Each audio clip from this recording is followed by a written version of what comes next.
si bref instant. Une nouvelle de Marie-Célie Agnan, du recueil Nouvelles d'ici, d'ailleurs et de là-bas, à la mémoire de Robert Dziekanski.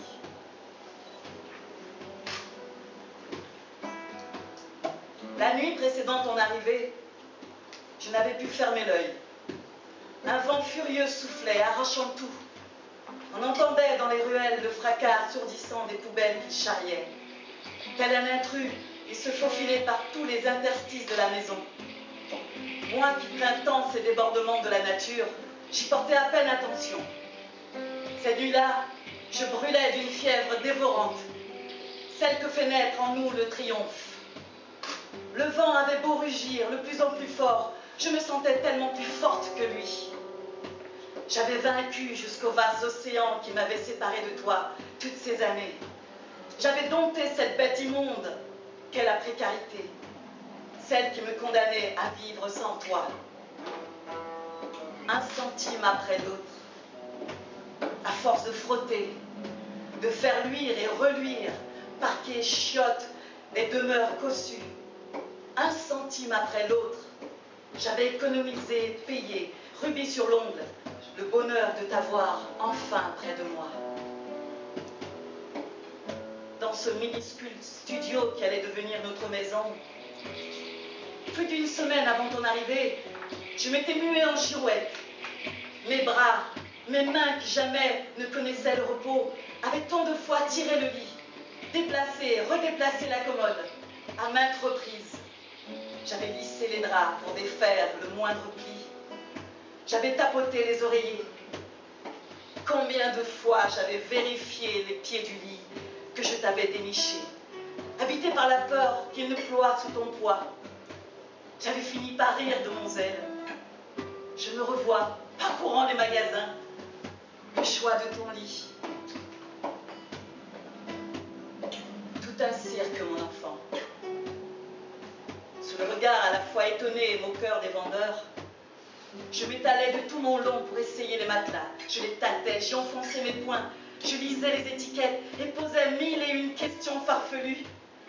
C'est qu'il ne peut être ni trop étroit, ni trop grand, question d'espace. Mon fils est très grand, ah oui, vraiment grand, il a les épaules comme ça. D'un geste des mains, je leur montrais. He's a very big guy, comprenait-il, employant une langue à ma mesure et imitant mon accent polonais en ricanant avec condescendance. Mais de cela aussi, je n'en avais cure. Combien de fois aussi, j'avais mesuré l'espace entre le comptoir de la cuisine et le vieux sofa presque éventré où je te voyais déjà passer tes soirées face à la télé. Juste assez grand, me répétais-je, à la manière d'un refrain depuis que ce lit idéal m'avait été livré et que je l'avais installé. Mon visage rayonnait alors que je comptais les billets pour le payer. C'était, je te le jure, comme si on m'avait fait don d'un bout de paradis. Quelle folie était donc la mienne. Je te rêvais rien de moins qu'un géant. Comme si tu avais pu encore grandir depuis mon départ, depuis les 7 dernières années. Tu ne pouvais qu'être qu'un homme fort, un colosse, un gaillard que j'allais prendre plaisir à exhiber. Mon gaillard à moi, mon fils, pas celui de la voisine. Celui qui, de sa voix rauque, dans quelques heures, m'appellerait Mamousia et ferait frémir mon cœur. J'allais redevenir Mamousia, tout entière. Mamousia, au creux de mon oreille, sans écran, sans onde pour me ravir la moindre parcelle de ce bonheur. J'avais fait le voyage avec toi, mon enfant. Bien sûr, tu ne le savais pas. Étape par étape, du bout des doigts, j'avais suivi le trajet sur une carte, parcourant les 10 heures qu'avait duré la traversée. Mais auparavant, j'avais vécu dans ton angoisse, lorsque les mains tremblantes, tu bouclais ta valise et vérifiais tes papiers. Tout était-il en ordre? Le passeport dans sa pochette, tes pastilles pour les allergies, la gomme à mâcher pour atténuer les malaises à l'atterrissage, etc. que je me trouvais à des lieues de toi, j'avais ressenti cette peur que tu ne cachais pas, celle de tout laisser derrière toi pour aller rejoindre Tama Musia, pour qui tu étais tout. Je te savais plein d'appréhension, terrifié même, à l'idée de te retrouver dans un avion. Pour dissiper tes craintes, je t'exposais mes plans. Je te parlais de l'entreprise que nous allions faire grandir ensemble. J'avais tout fait pour te rassurer enfin. Le temps du vol n'est rien qu'un moment. Le temps du vol n'est rien qu'un mauvais moment à passer, me disais-tu la veille, comme pour me rassurer à mon tour. J'ai su par ta voisine, la passagère juste assise à côté de toi, que tu avais dormi longtemps. Presque tout le temps du voyage, avait-elle précisé. C'est que tu avais dû partir tôt et quitter le village au beau milieu de la nuit pour arriver à temps à l'aéroport. Tu étais sans doute déjà exténué par toutes les nuits sans sommeil précédant ton départ. Un chapelet de nuits blanches et de peur. Tu devais avoir le cœur si gros, si serré de devoir quitter pour la toute première fois cet endroit, là où tes yeux s'étaient ouverts sur le monde, où tu avais des habitudes, tes repères, ce lieu, ton cocon, ce village, ton monde. Tu disais aussi que tu tremblais d'effroi à l'idée de ne pouvoir répondre si on te posait des questions à ton arrivée. Toi, Mamousia, tu parles déjà la langue de ces gens-là, pas moi, ne l'oublie pas. Avec quelle facilité j'avais cru avoir dissipé tes inquiétudes. Ce n'est qu'un détail, avais-je répliqué. Ma certitude semblait quasi indiscutable. Je m'en rends compte aujourd'hui. Aujourd'hui, tu n'es plus là. Dans cet avion où tu apprenais à faire face au renoncement, tu ne savais pas que ce rendez-vous tant attendu avec Tama Musia en était un avec la mort. Aujourd'hui, tu es absent. Pour moi, c'est comme si tu avais tout simplement disparu, brusquement, tel un éclair, une flamme qui s'éteint. Il n'a fallu qu'un bref instant, qu'un pistolet pointé sur toi, et voilà ta vie étalée, effacée. Dans cet aérogare, si loin de tout ce qui comptait pour toi, si loin de ce village que tu craignais d'abandonner, si loin de tout et si près de moi. Comme l'eau qui se perd dans un caniveau, ta vie s'en est allée. Depuis, j'essaie d'apprivoiser le désespoir. Aujourd'hui, qui se souvient encore de toi? Peu de gens, crois-moi. Peut-être d'autres mères, des mamouchères qui n'ont plus que leurs sanglots, ou des pères qui gémissent et pleurent la mort d'un enfant auquel on a volé l'existence. Quand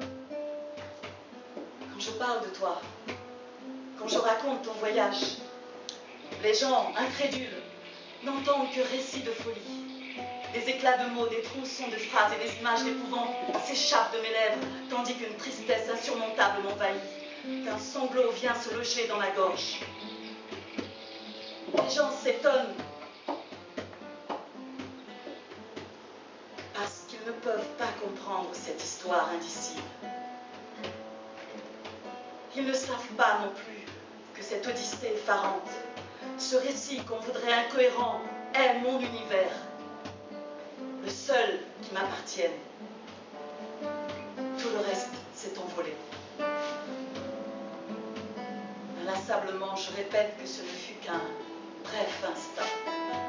Un si bref instant où leurs yeux posés sur toi n'étaient plus qu'éclats de silex, où leurs voix glaciales en un écho sauvage se sont mises à résonner dans tes tempes, puis dans ta poitrine. Un si bref instant. À la vue de ces hommes armés et vêtus de noir, tu as dû penser que quelque chose d'absolument irréel était en train de se produire. comme dans ces films idiots dont tu te gavais adolescent. Peut-être as-tu pensé t'écarter d'eux? Peut-être aussi avais-tu déjà senti dans leur regard cette détermination irréversible et froide, ce quelque chose d'effrayant dont font montre ceux qui sans cesse sont en quête de sang, ne peuvent prétendre être des humains, ne connaissent que la haine et optent pour le crime.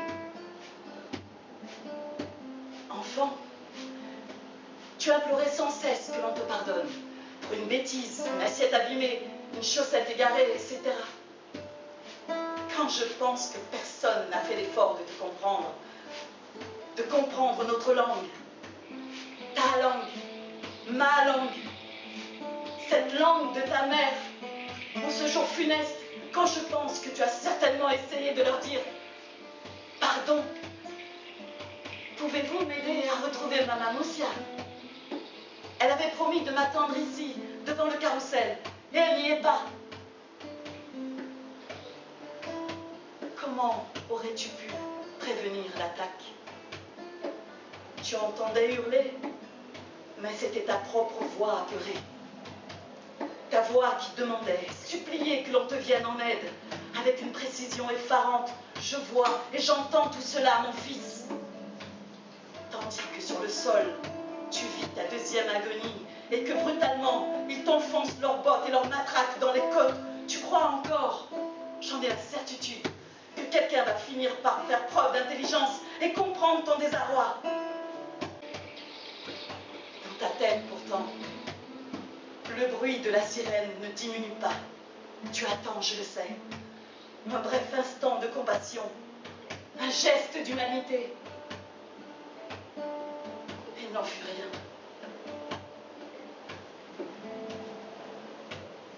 Je me demande encore si tu as tout doucement fermé les yeux. Si tu as eu froid.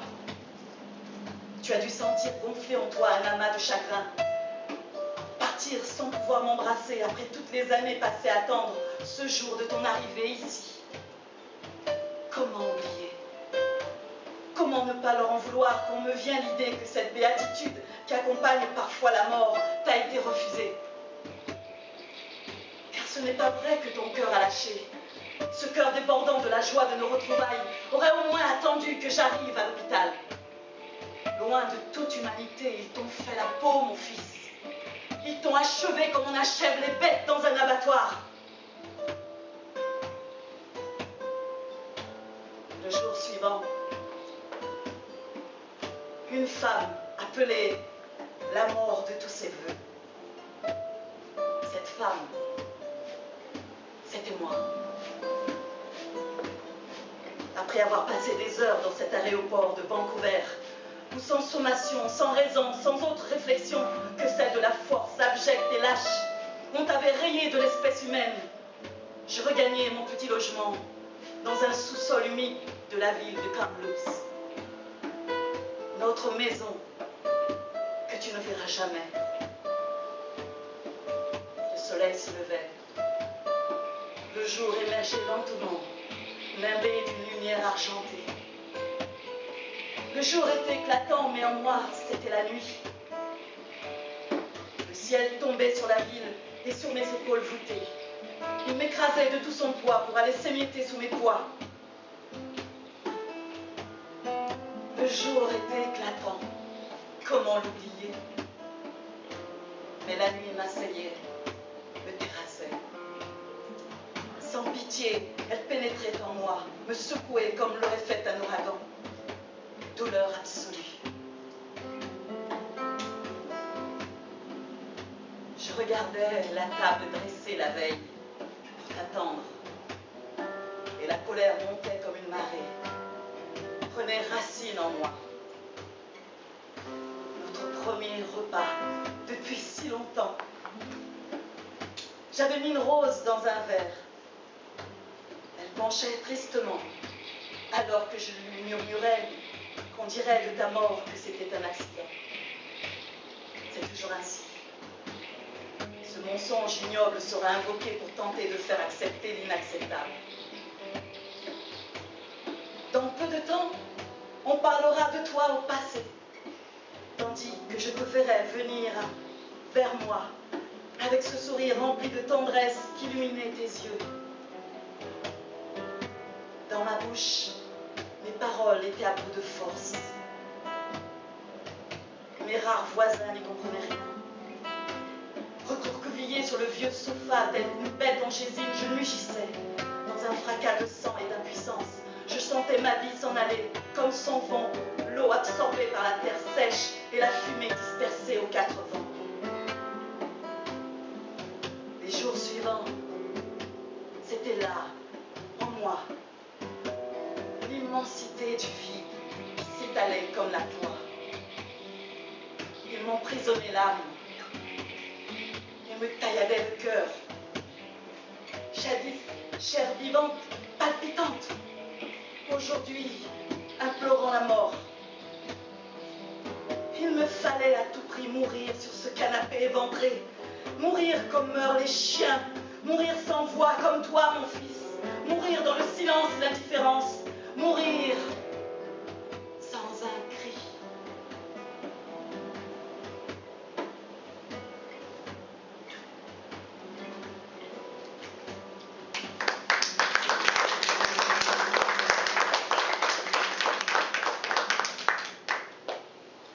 Alors Marie-Célie Agnan, elle est en Guyane depuis le 8 octobre.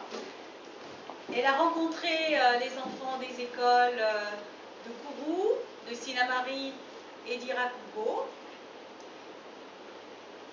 Elle nous offre une partie de ses œuvres aujourd'hui. Et nous sommes très heureux de partager ces mots qui percutent avec vous aujourd'hui. Et elle est née à Haïti. Elle était adolescente quand elle est partie au Canada. Elle a écrit des ouvrages pour la jeunesse, vous les voyez ici, des ouvrages pour les adultes. Un essai lui a été consacré par des chercheurs. Elle est conteuse. Marie-Célie représente finalement presque tous les genres de la littérature, de notre littérature.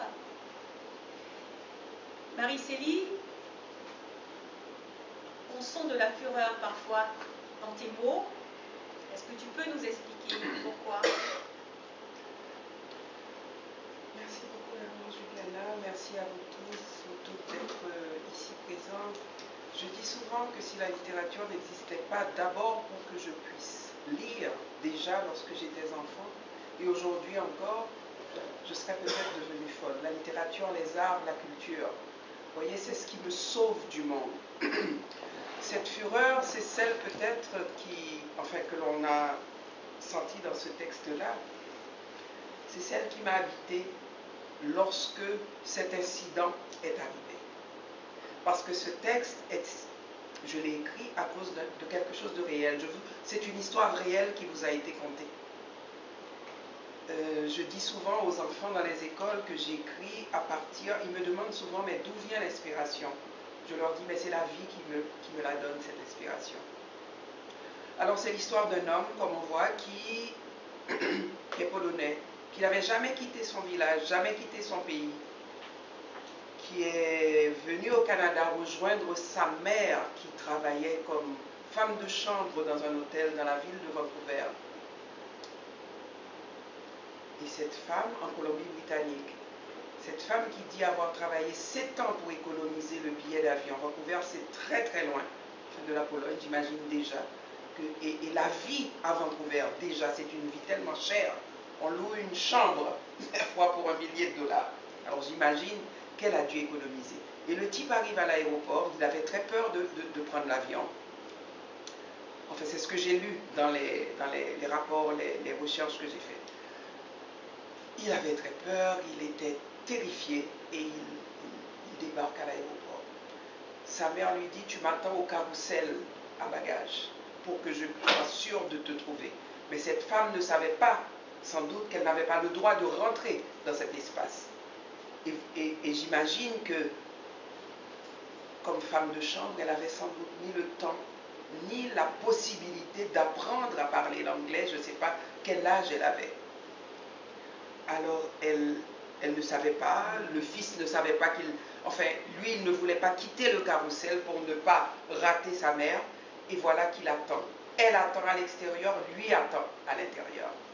L'attente aura duré près de 8 heures, si ce n'est plus. Et finalement, le type, il perd un peu la tête. On appelle la police et la dernière chose qu'on sait, c'est que la police lui tire dessus. 4 policiers, un homme non armé, un homme désemparé. Et cette histoire avait fait le tour du monde en quelque sorte. Et j'ai su par quelqu'un qui habite Vancouver que les policiers se chamaillaient presque pour savoir qui allait tirer le premier avec un outil qu'ils venaient de recevoir et qui pour eux ressemblait sans doute à un joujou. Au fait, c'est un questionnement sur la vie humaine, sur l'humanité aujourd'hui. Qu'est-ce que c'est qu'un être humain? Enfin, je parle d'aujourd'hui parce que bon, c'est au moment où je vis, moi. Est-ce que l'être humain a déjà une valeur? Est-ce qu'il y a une valeur pour l'être humain aujourd'hui? Et quand je parle aux jeunes de cette histoire, je leur raconte la question qu'ils me posent. Je leur dis, qu'est-ce que vous pensez que la police a fait lorsqu'elle est arrivée? Ils me disent, ah, ils ont sûrement emmené le type chez sa maman, ils l'ont emmené à l'hôpital. Personne ne peut s'imaginer qu'on tire sur quelqu'un dans un aéroport, sur quelqu'un qui est désarmé. Et bien entendu, il y a toujours ce prétexte de la peur. Cette fameuse peur, on a peur de l'autre, on a peur de l'étranger. Mais je leur dis, mais quand les gens prenaient les nègres, on les mettait dans les bateaux, on rentrait chez eux, on leur donnait les enfants des colons, par exemple, à nourrir de leur lait. Est-ce qu'ils avaient peur? C'est un faux prétexte, cette histoire de peur. C'est un faux problème qu'on répète, on répète à satiété. Et c'est pour ça que je suis furieuse. Il n'y a pas de peur qui tienne. Il y a un problème que la vie humaine n'a pas de sens. Et c'est ça qui me révolte. Lorsque je parle aux enfants, je leur dis, mais la police a tiré sur cet homme. Il y a toujours une clameur qui s'élève dans la classe. Pourquoi? Et je leur dis, la littérature, pour moi, c'est un grand questionnement. Je me pose des questions sur l'humain, sur ce que nous vivons. Je n'ai pas de réponse, mais je me pose des questions et je soumets ces questions à mes lectrices, à mes lecteurs. Tu es donc attentive à la fureur du monde. Absolument. Au monde, et tes livres sont traduits dans plusieurs pays, oui, dont la Corée. On peut s'étonner que les Coréens soient attentifs à ce que tu écris. Enfin, je pense qu'il y a l'attention, mais il y a aussi la curiosité. Comme par exemple, je te parlais de ce voyage que j'ai fait au Japon, une tournée au Japon, et j'étais moi-même la première surprise de voir que, je ne sais plus si c'était à Tokyo ou à Kyoto, à côté de enfin pas loin de l'université, il y avait une maison de personnes âgées, et ils sont tous venus écouter en me disant qu'ils n'avaient jamais entendu parler d'Haïti, jamais, ils ne connaissaient pas mon histoire, et pour eux c'était une grande curiosité. Il y a de la curiosité d'abord, et je pense que c'est important de s'intéresser à l'autre. Et c'est dans ce sens que je dis que j'aime ce travail que je fais parce qu'il me permet de donner une voix à un pays aussi, de donner une voix à des personnages. Parce que la plupart de mes œuvres sont basées sur des faits réels, comme mon dernier roman, Femme au temps des carnassiers, où je parle de l'histoire d'une journaliste qui a été bâillonnée en 1957 par le régime de Duvalier, le régime de la dictature, mais où je fais un parallèle aussi avec ce qui s'est passé en Espagne sous Franco. Franco, qui est resté 40 ans au pouvoir, à commettre les pires horreurs, tu vois. Alors il y a un parallèle qui se fait dans ce roman entre ce que nous avons vécu en Haïti et ce que les gens vivaient en Espagne à ce moment-là. Je voulais juste préciser que je n'étais pas allée au bout de la nouvelle, hein. C'était un extrait qui vous a été présenté. Voilà. Par honnêteté, il y avait encore 2 belles pages dans la nouvelle Ainsi va classe. Voilà. Alors c'est un peu ça, c'est le monde qui raconte, qui me donne. Je devais écrire un article dernièrement pour un magazine une revue à laquelle je collabore. Et c'était un numéro spécial sur l'Inde. Et j'avais choisi d'écrire sur les enfants. Mais quand j'ai commencé à faire des recherches sur la situation des enfants défavorisés en Inde, j'étais pratiquement incapable d'écrire. Quand on s'imagine que des enfants de 5-6 ans travaillent dans des usines, qu'ils n'ont pas de soins médicaux, qu'ils n'ont pas qu'ils doivent rapporter l'argent à la maison pour aider leur famille, qu'ils ne vont pas à l'école, que personne ne s'occupe d'eux, on se demande mais dans quelle humanité on vit? Vous voyez, c'est ce grand questionnement qui cause cette fureur chez moi. Et pourtant, tu écris souvent sur les femmes guerrières, les femmes qui se battent. Oui, parce que... Qui sont aussi des survivantes. Des survivantes. Je parle et c'est une manière aussi de garder l'espoir. Parce que moi, je me dis que, bon, j'écris des textes qui sont souvent assez poignants, mais il y a beaucoup de tendresse dans mes textes, il y a beaucoup d'amour, il y a beaucoup de... On voit tout cet amour qui lie ces deux êtres-là, vous voyez. Et cet amour, cet espoir, ces femmes guerrières sont là pour donner l'espoir, pour nous dire de ne pas abandonner. Je dis souvent qu'au bout de ma plume, l'espoir est toujours là. On ne peut pas abandonner. Il faut se battre, mais on ne peut pas abandonner. Alors la dot de Sarah, le livre d'Emma, deux femmes, deux histoires finalement qui se répondent. En quelque sorte, oui. En fait, ce sont deux histoires sur la mémoire. Sans le vouloir, je suis comme devenu un artisan de la mémoire, parce que j'écris beaucoup sur la mémoire. La dot de Sarah, c'était plutôt la mémoire de l'exil, où il y a 4 femmes en scène, et la plus vieille, c'est une arrière-grand-mère, et la plus jeune est née en exil au Québec. Et c'est la rencontre de ces deux générations et la transmission d'un héritage culturel de la grand-mère à la petite fille. Je crois beaucoup à la transmission. Et en tant que femme, on se rend compte que cette transmission, même avec nos enfants, nos filles, ça se fait. Enfin, moi j'ai une fille, et le savoir-faire des femmes, même le courage, c'est nous qui le donnons à nos enfants. Hein? Le courage des mères. Moi, je suis toujours dans ce dialogue permanent avec ma fille. Bon, jusqu'à l'âge de 18 ans, parfois, c'est assez difficile. Moi, quand je connais des gens qui ont des filles assez jeunes, je leur dis, mais attends qu'elle passe cette étape. Tu vas voir, quand elle va arriver à l'âge de 20 ans, ça va être tellement plus agréable, une complicité qu'on lie avec nos filles. Hein? Alors, si vous avez qui sont dans cette tranche d'âge-là, soyez patients. Vous allez voir, dès qu'elles vont atteindre l'âge où elles commencent à devenir vraiment des femmes, il y a cette complicité, toute cette transmission qui se fait. Alors, il y a la dot de Sarah, ensuite il y a le livre d'Emma, qui est un livre que je voulais écrire sur la solitude des femmes dans l'exil, et qui finalement a dérivé vers une histoire beaucoup plus complète. Je me disais que pour parler de cette solitude, il faut absolument remonter jusqu'au moment où, à la genèse de l'image de la femme noire. En fait, je voulais parler des femmes noires dans l'exil. Cette solitude que l'on voit, soit qu'elles ont été mariées, soit qu'elles ont eu des enfants, et puis tout à coup, bon, elles se retrouvent seules. Les mecs, souvent, refont leur vie, comme on dit. Et les femmes continuent d'être seules. Parfois, c'est le choix. Mais assez souvent, c'est un choix qui n'est pas tout à fait un choix. Vous voyez, on le fait parce que c'est pour une sauvegarde de ce qui leur reste après avoir été bien moulus par le système patriarcal et les relations. Vous voyez, et j'ai commencé à élaborer ce récit, et finalement je me suis dit, mais cette image de la femme qui fait que parfois elles vont perdre confiance jusqu'en elles-mêmes, elles vont intégrer quelquefois l'aliénation, hein? Une aliénation mais vraiment très très forte. Et ça m'a ramené jusqu'à cette histoire de l'esclavage.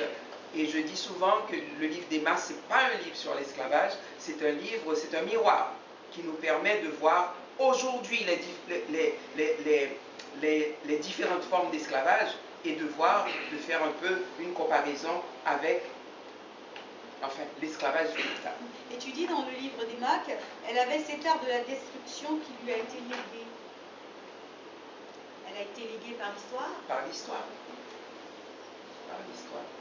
Il ne faut pas oublier que les femmes jetaient leurs enfants par-dessus bord pour éviter qu'ils ne soient esclaves eux-mêmes.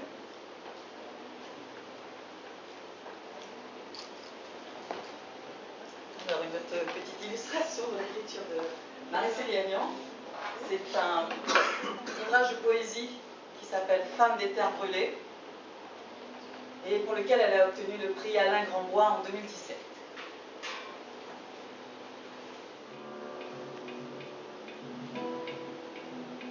Autour du couffin déjà, les ténèbres. Chaque réveil est un atterrissement et revient la douleur de la diffluence, fine, précise, des eaux à jamais partagées, à cheminer de l'autre côté du monde, à escalader des parois d'une auge glaciaire, à patauger dans la bourbe pour réapprendre chaque jour que la vie n'est pas un jardin de pluie, que notre terre n'a rien d'une fleur. Femme de terre brûlée, vois ta terre, sa terre, ma terre, notre terre, comme on dit notre mère, notre terre de l'autre côté de la vie. Ta terre, sa terre, concept vague. Et nous disons femme, et nous pensons à l'animal forcé dans ses taillis, aux oubliettes du monde, à l'alevain estropié dans la nasse, celui qui dans la masse ne cherche plus son visage, ton visage, inconnu comme ta terre, son visage, notre visage, invisible, incertain. Nos terres où chaque pouvoir invente son propre cirque, et sans égard et sans remords, éperonne, accule, condamne, repousse la nasse jusqu'aux confins de tout dommage collatéral, aux limites des ossuaires.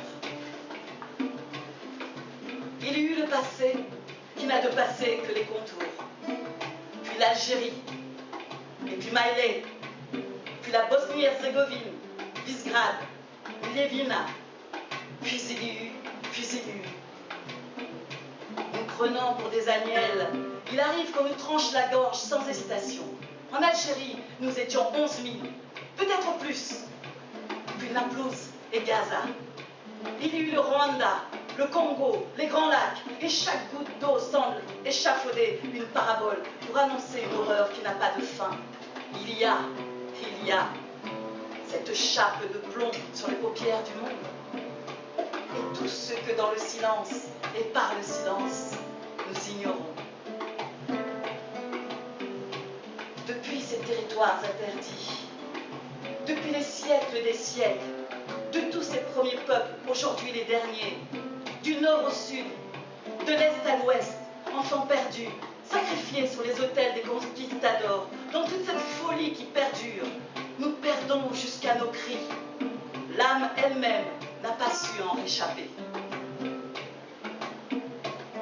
Ne demeure-t-il qu'un souffle, nos souffles, vagues rescapées du plus loin des eaux dormantes, sur les sables mouvants qui engloutissent nos efforts, dans cette brûlure sans répit, dans ce mouvement perpétuel qui rappelle l'espérance, nos souffles flétris mais tenaces, nous crachons, nous écrivons, nous éplons ce chant sans commencement ni fin.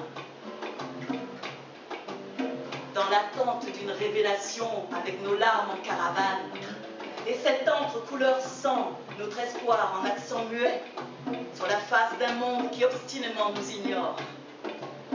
Nos larmes dissoutes dans l'air et dans le temps, évaporées comme de l'encens. Créatures sans nom, sans territoire, sans pays, sans patrie, sans langue, sans avenir, sans visage, sans descendance, sans lendemain. La vie n'est-elle pas qu'imagerie démente de l'ossuaire qui hante nos pas? Le monde, c'est bien vrai, mais pas sur notre chemin. La route beaucoup trop longue, les récoltes d'Avanie trop abondantes, créatures sans lendemain, sans visage, sans avenir, sans langue, sans patrie, sans descendance, sans pays, sans territoire, sans nom.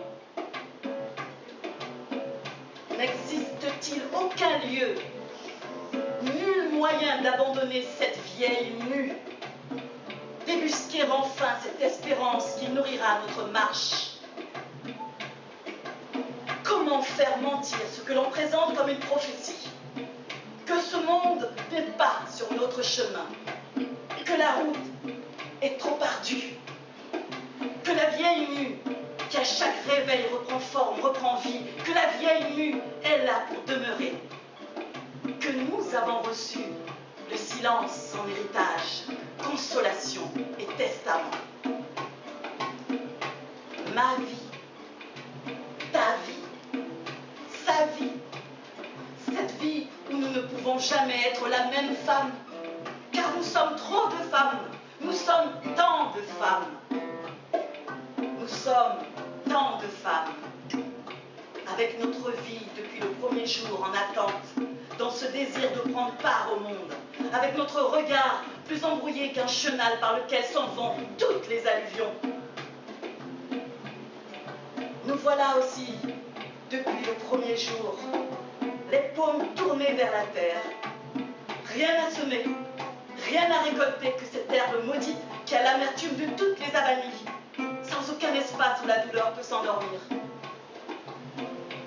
Décrire ce vide, cette absence au monde, réduire en un tas de cendres le livre maudit dont nous sommes les pages noircies, raturées du monde, pages arrachées, déchirées, piétinées avec la douleur et ses tenailles, chaque jour plus précises, intenses, obsédantes, et l'urgence de plus en plus muette dans ce temps qui se fait trop vieux, ce temps au-delà de l'usure.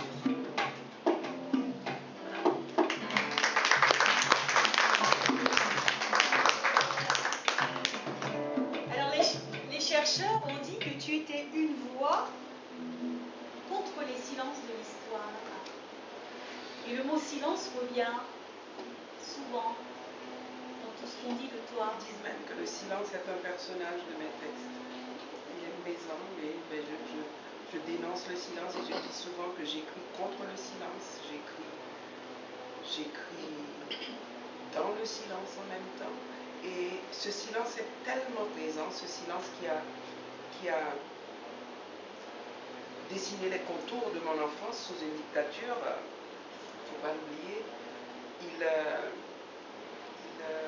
Il est très présent lors de l'écriture. Je suis obligée de me battre contre ce silence. Écrire contre le silence et se battre contre le silence, parce que quand on a vécu dans le silence, c'est l'une des phrases que, enfant, on entendait, la phrase la plus courante. Mais tais-toi, tu parles trop. Mais tais-toi, tu parles trop. On ne parle pas. On n'écoute pas les adultes. Va-t'en dehors, nous allons parler. Vous voyez? Et les murs ont des oreilles. Il ne faut pas parler. Si ce que tu vas dire n'est pas aussi beau que le silence, eh bien tais-toi. Alors c'est un peu ça. Je pense que oui, j'aime bien, comme je dis, réveiller les morts en dépit du fait que tous les gens n'aiment pas ce que j'écris. Je dois dire qu'en Haïti même, où les gens sont encore dans un système qui n'a pas, où les bourreaux n'ont jamais demandé pardon, où ce sont, on peut dire, les rejetons du Valieris qui sont encore aujourd'hui au pouvoir, ma prose n'est pas toujours, enfin mes textes ne sont pas toujours bienvenus, mais je pense qu'il faut quelqu'un pour faire ce travail contre le silence. Et je ne suis pas le seul, et depuis toujours la littérature a servi, enfin en quelque sorte, d'arme contre le silence. Et cette charge de l'histoire, comment tu la portes? Enfin, personne ne m'a demandé de la porter. Je pense qu'il y a un dicton chez nous qui dit, en créole bien sûr,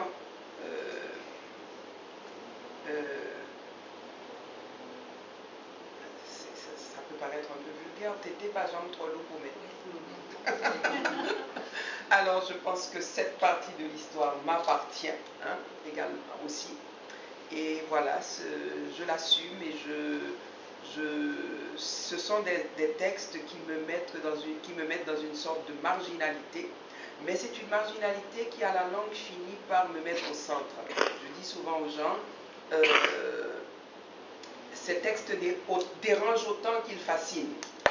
Alors, en même temps, il y a cette marginalité, mais à force d'être dans les marges, mes textes finissent par être lus et je me retrouve au centre. Ils sont lus, par exemple, c'est de la littérature haïtienne, de la littérature québécoise, de la littérature canadienne. On les lit dans les textes, dans les cours de ce qu'on appelle Women's Studies au Canada et aux États-Unis. Je m'apprête d'ailleurs à partir en Caroline du Nord pour 1 mois pour travailler avec des élèves. Ce sont des textes qui sont lus dans les Black Studies, littérature de la Caraïbe également. Alors on finit par se retrouver au centre dans cette sorte de marginalité. Universalité. En effet, voilà. Alors Marie-Céline, tu as rencontré des élèves en Guyane, ce n'est pas la première fois. Ce n'est pas la première fois, oui. Et il y a même eu des surprises de rencontrer des enfants qui étaient au primaire et qui tombent sur moi, Marie-Céline, avec le nom. Ah, mais vraiment, j'étais toute étonnée, le nom et le... Oui, j'ai rencontré des élèves, pas seulement à Kourou. Il y a une année où je suis allée jusqu'à Papa-Icheton et vous vous en souvenez, Juliana, jusqu'à Marie Passoula, Papa-Icheton, travailler avec les jeunes. Au fait, c'est l'un des aspects de mon travail qui me fascine et qui m'apporte le plus de joie, cette rencontre avec les jeunes, de les mettre en situation d'écriture, de travailler avec eux. D'ailleurs, dans une classe, après avoir parlé aux enfants, une classe de demandeurs, là, vraiment, il y a des classes où les enfants demandent. Hein. Je leur ai lu un tout petit passage de la nouvelle et j'ai animé un atelier d'écriture avec eux en leur demandant de se mettre dans la peau de l'autre. L'autre, cet immigrant polonais qui est dans l'avion en route vers le Canada. Et vous aurez dû voir la qualité des textes qui sont sortis. Il faut dire qu'il y a un prof, mais vraiment incroyable dans cette classe aussi. Les enfants, et c'est un travail qu'on va poursuivre par l'Internet, la prof et moi, pour les amener beaucoup plus loin, c'est ça. Et voilà, on a fait toute la semaine dernière a été consacrée aux écoles avec joie. Je suis venue en Guyane pour la première fois pour un salon du livre et depuis lors, je suis régulièrement invitée par l'association Montarde, entre autres. Et c'est un travail qui se fait avec des enfants partout où je vais. On me met dans les lycées, etc. pour travailler avec les enfants. Je leur raconte des histoires aussi. C'est important que les enfants se fassent dire des histoires. Et après avoir compté, eux ont envie de compter. Alors c'est une manière de leur donner accès à la parole. Vous voyez, et je reçois autant des enfants que je leur donne. Vous savez, au fait d'ailleurs, je suis devenue conteuse un peu à cause de cette générosité des enfants. Parce que j'avais écrit 2 romans qu'on mettait dans les programmes scolaires. Et lorsque j'allais dans les classes, les enfants étaient d'une telle générosité que j'avais presque honte de les laisser. Je sentais que je leur avais tellement pris. Et là, je me suis mise à leur conter des histoires. Et je suis passée de la forme orale à la forme écrite, à écrire les histoires et à les publier.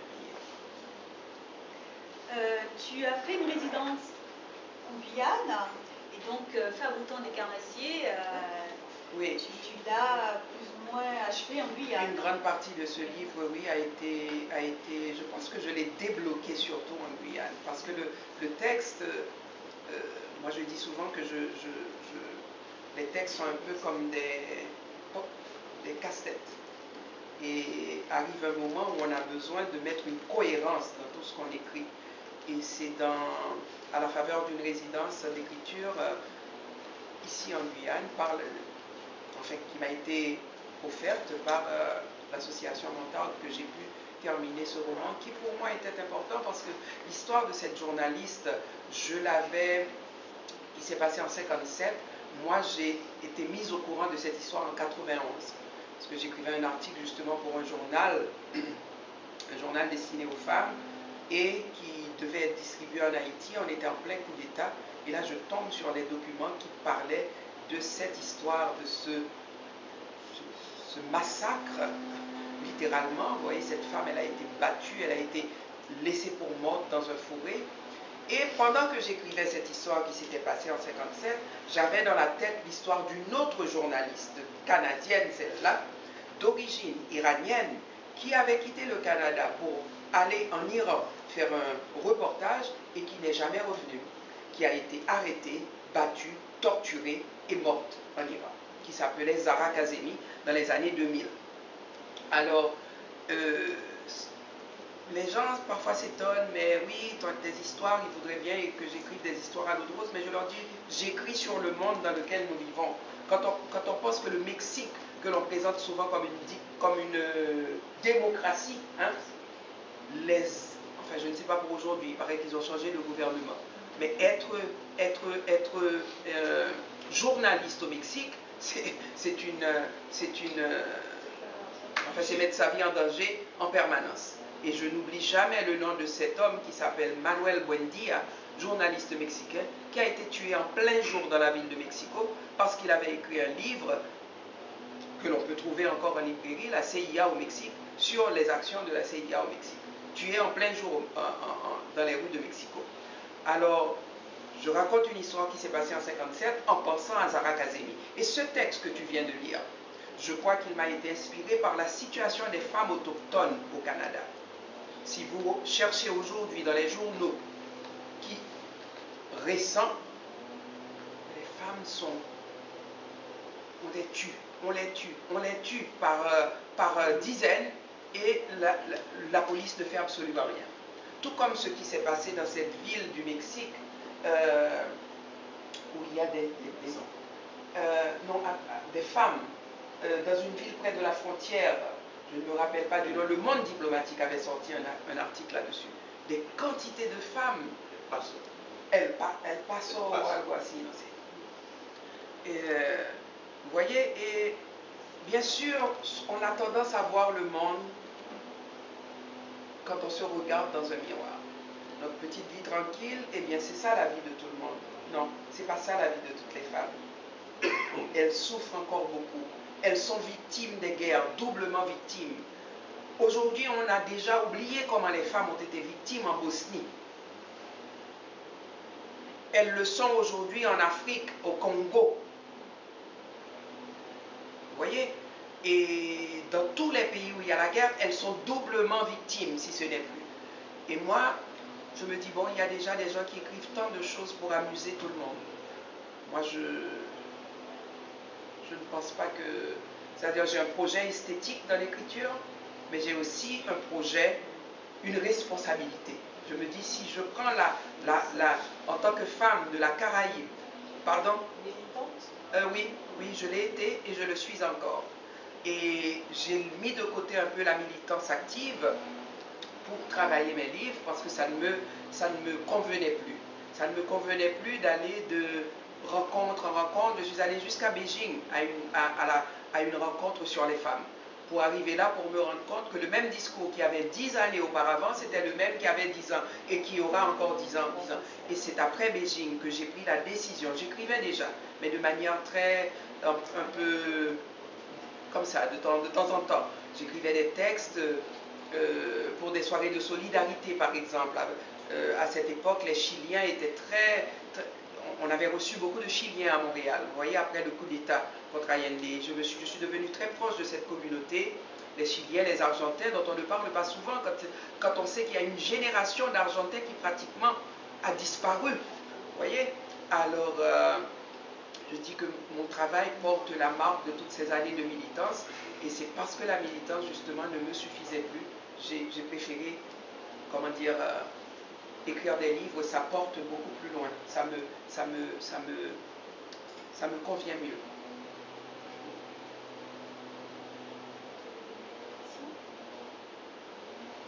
Sinon, tu disais qu'à Haïti, parfois, tes mots sont très violents. pour certaines personnes. Alors, comment le manifeste-t-il? Bon, par une sorte de mise à l'écart. Bon, il faut dire déjà que le monde de l'écriture, c'est un monde de pouvoir, comme beaucoup d'autres mondes. Et il y a les papes de la littérature en Haïti. Marie Sélim est celle qui a quitté depuis si longtemps. Est-ce qu'elle est une écrivaine haïtienne? Pas tout à fait. Tu n'écris pas comme les Haïtiens. Et puis si, et puis tu connais pas tellement le pays. Et puis si, et puis ça. Et puis tu déranges. Tu déranges parce que le pays est petit, les complicités sont très grandes, les amitiés aussi. Vous voyez? Alors c'est une parole qui... Je ne dirais pas que ça dérange tout le monde, parce que mes livres sont quand même distribués en Haïti, les gens les lisent, etc. Mais c'est toujours avec un bémol. Hein. On est encore en plein dans cette culture d'impunité. Et un de mes romans, justement, non seulement celui-ci, Les femmes au temps des carnassiers, mais Un alligator nommé Rosa frappe en plein dans la question de l'impunité, où je raconte l'histoire d'une femme qui a été chef des escadrons de la mort sous Duvalier, mais que l'on présente toujours comme une femmelette qui s'était fourvoyée alors que cette femme faisait des interrogatoires, qu'elle tuait des gens, qu'elle avait toute une armée on les appelait des fillettes Lalo, celles qui étaient comme les tontons macoutes, là, et on a très vite oublié. Ils ont même osé donner le nom d'une bibliothèque dans sa ville natale, donner son nom à une bibliothèque. Alors je pense que ce travail de mémoire, il est important qu'on le fasse. Et il n'y a personne qui va m'empêcher de le faire. L'Espagne de Franco, c'est aujourd'hui seulement que les gens se mettent à écrire sur la période franquiste. Vous voyez? Alors je me dis, c'est un devoir que j'ai envers mes enfants qui sont nés au Québec, qui ne connaissent pratiquement pas Haïti, mais qui fait un pays qui fait partie d'eux, de leur dire ce qui s'est passé dans ce pays. Alors, tes textes sont étudiés à l'université. Beaucoup, oui. Oui. Et pas en France. Est-ce qu'ils sont étudiés en Haïti? Oh, étudier en Haïti, je ne sais pas. Mais je sais que je suis lu dans... J'ai pratiquement fait tous les campus, pratiquement aux États-Unis, pour être invité. Et un des livres qu'il préfère, enfin, c'est le livre d'Emma. Et ils sont lus. Moi, je reçois des étudiants, par exemple, ou bien des demandes d'entrevue d'étudiants de l'Inde, parce que dans tous ces pays-là, on étudie, il y a les lettres françaises sont étudiées, vous voyez, la littérature française est étudiée. Il y a des cours aussi de Women Studies, et souvent c'est... Au fait, la littérature, je me suis rendu compte qu'il s'agit d'une question de réseau.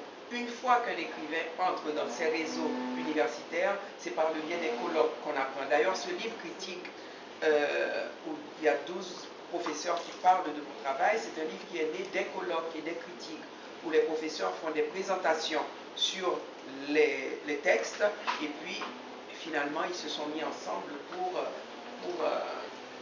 faire un recueil de plusieurs présentations sur mes textes. Alors j'ai assisté à l'une de tes rencontres avec une classe de Sinamari, où la classe étudiait Alexis d'Haïti. Oui. Alors j'ai trouvé très intéressant cette rencontre. Est-ce que tu peux nous dire ton ressenti par rapport à ces enfants qui te posaient des questions sur ton parcours littéraire et de vie aussi?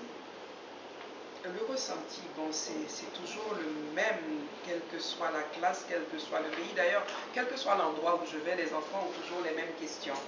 Les mêmes questions, de la même manière.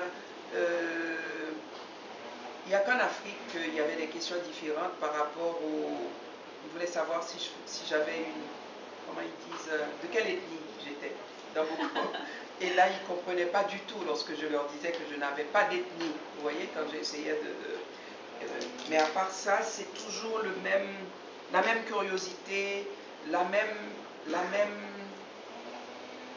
une grande curiosité, et puis parfois une espèce de... Hier, j'étais dans une classe où il y avait véritablement un petit bonhomme qui me disait, moi je veux devenir écrivain, et avec tout un air très sérieux là, vous voyez, et je leur donne des techniques d'écriture vous voyez, je leur dis quoi faire, parce que ça commence déjà dès cet âge-là.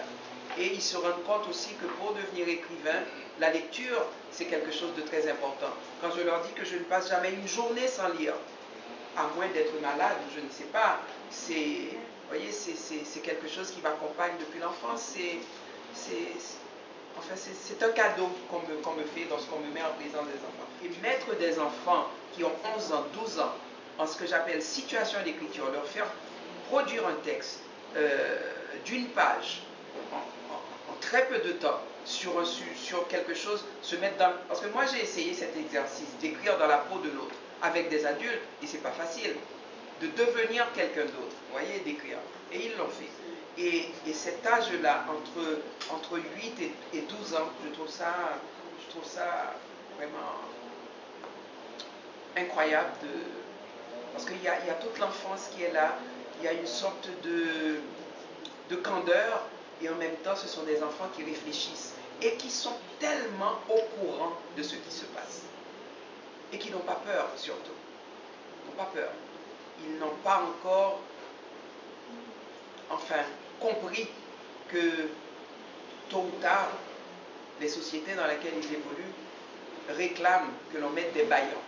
Parce que quand je vais dans les classes plus âgées, des enfants plus âgés, enfin au Canada par exemple, je travaille dans une classe d'enfants de 9 ans, 9-10 ans, et après je vais dans ce qu'on appelle le cégep. Le cégep, c'est pré-universitaire. Et là, vous les voyez tout penauds, tout crispés, parce qu'il y a le regard de l'autre, il y a l'emploi qu'on essaie de... Vous voyez, il y a déjà le chemin que l'on prend, il y a déjà une approche du monde, une manière d'appréhender le monde qui n'est pas celle des enfants de 9-10 ans. C'est magnifique d'avoir la possibilité de... L'éditeur qui m'avait mis sur le chemin de la littérature jeunesse, parce que je n'avais jamais écrit pour les enfants, lorsqu'un éditeur qui a lu mon premier roman cherche mes coordonnées et me demande d'écrire un livre pour les enfants. Je lui dis, mais je ne sais pas comment on écrit pour les enfants. Et elle y croyait vraiment. Elle m'a dit, j'aime le style de ce roman-là, je voudrais que... Et elle n'a pas arrêté, elle a insisté jusqu'à ce que j'écrive. Et je n'ai de cesse de la remercier pour ce contact qu'elle me permet d'avoir avec les enfants. La Marie-Sylvie sera vendredi au lycée Élie Castor, au lycée professionnel Élie Castor, et elle sera samedi au petit théâtre d'Iguarapinga pour une séance de contes, une soirée contes. Vous êtes tous conviés. C'est un autre aspect du travail de l'écrivain. Oui. On va laisser... Alors, un autre petit extrait d'un poème de Marcélie Agnan, du recueil Femmes des terres brûlées. Ce poème s'appelle Quand il aime.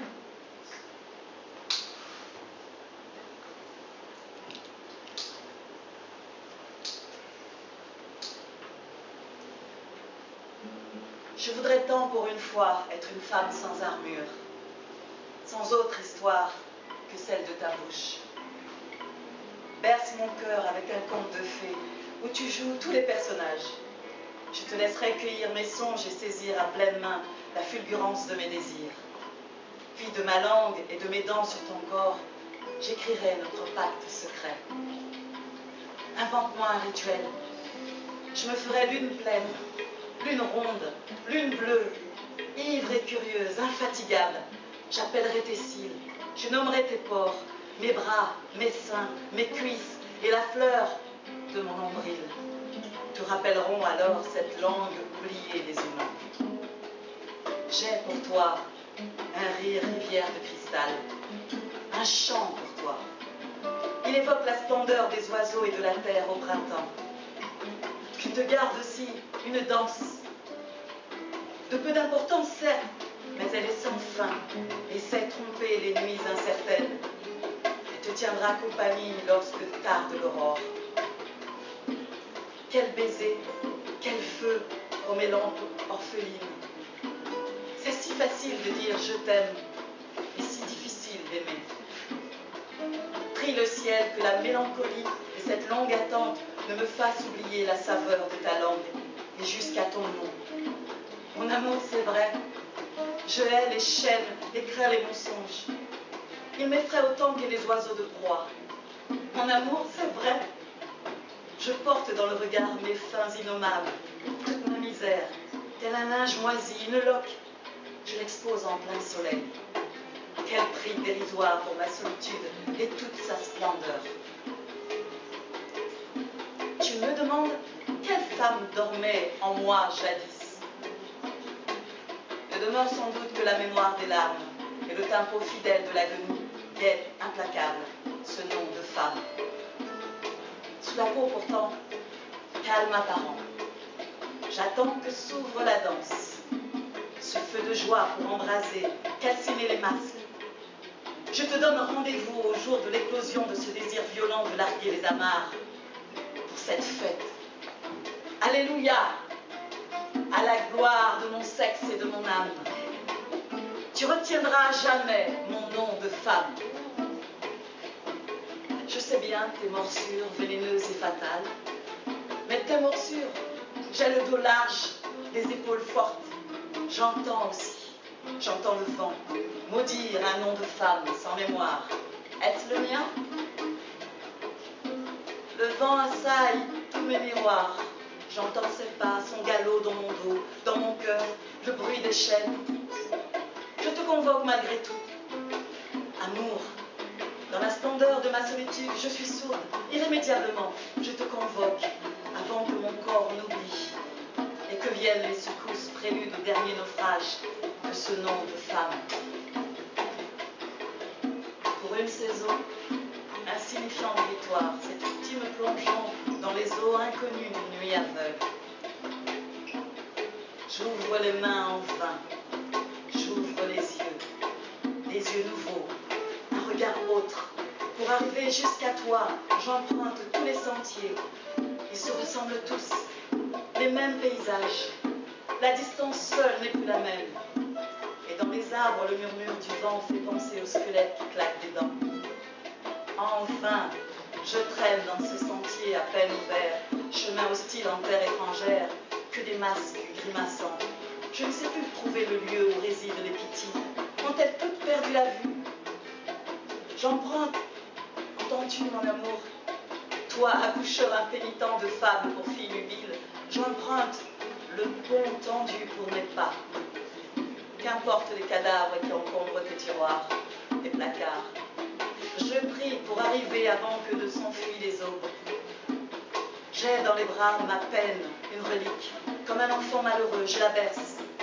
À mes chevilles, un baluchon, plein de mes contradictions. Dans mes yeux, pour m'éclairer, une rognure de lune. Mais je crains, malgré tout, la chute brutale. J'ai appris le langage de ton ombre et je sais reconnaître l'empreinte de tes phalanges. J'irai au bout de la nuit. J'irai au bout des nuits, où se côtoient soleil et lune, entre flux et reflux. Je te dirai 100 fois adieu, et pour 100 fois revenir.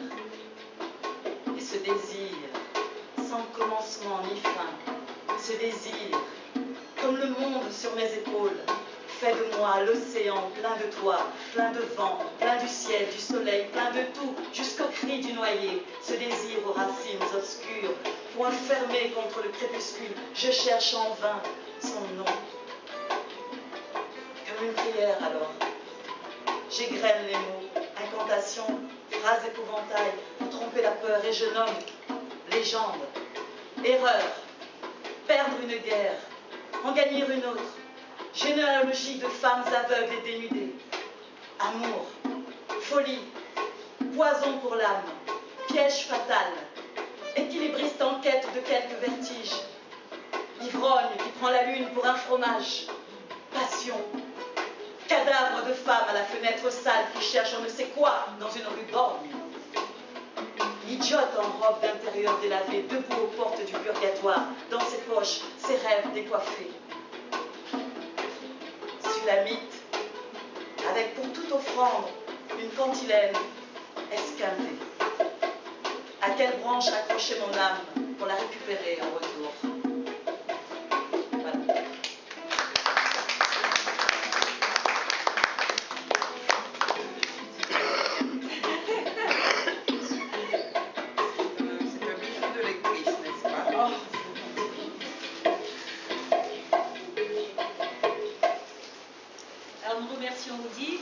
vraiment pour ces lectures.